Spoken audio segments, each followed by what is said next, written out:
मनोबुद्ध्यहङ्कारचित्तानि नाहं न च श्रोत्रचित्ते न च घ्राणनेत्रे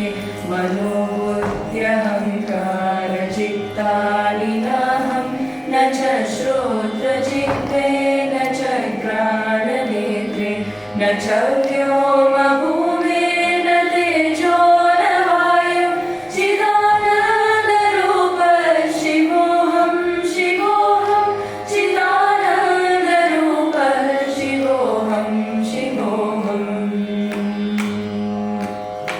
न च प्राणसंयो न वै पञ्चवायुः न वा सप्तधातुर्न वा पञ्चकोश न च प्राणसंयो न वै पञ्चवायुः न वा सप्तधातुर्न वा पञ्चकोश न वा पाणिपादं न चोपस्थपायुः चिदानन्दरूप शिवोऽहं शिवोऽहं चिदानन्दरूप शिवोऽहं शिवोऽहम् न मे द्वेषरागो न मे लोभमोहो न नैव वीरैव मात्सर्यभावः न धर्मो न चार्दो न कामो न मोक्षः चिदानन्दरूप शिवोऽहं शिवोऽहं चिदानन्दरूप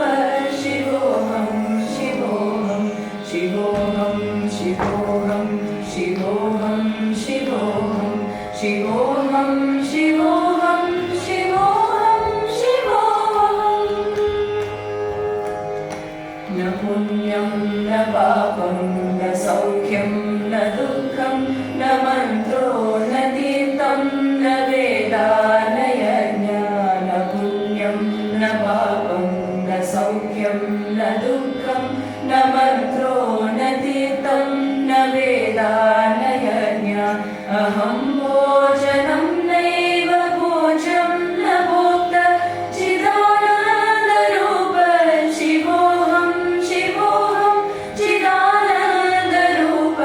शिवोऽहं शिवोऽहम् न मे मृत्युशङ्का न मे जातिभेद पिता नैव वेदैव माता न जन्म न बन्धुर्न मित्रं गुरुर्नैव शिष्यः चिदानन्दरूप शिवोऽहं शिवोऽहं चिदानन्दरूप शिवोऽहं शिवोऽहम्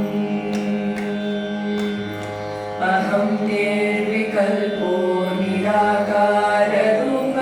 विभुत्वाच सर्वत्र सर्वेन्द्रियाणाम् अहं निर्विकल्पो निराकाररूप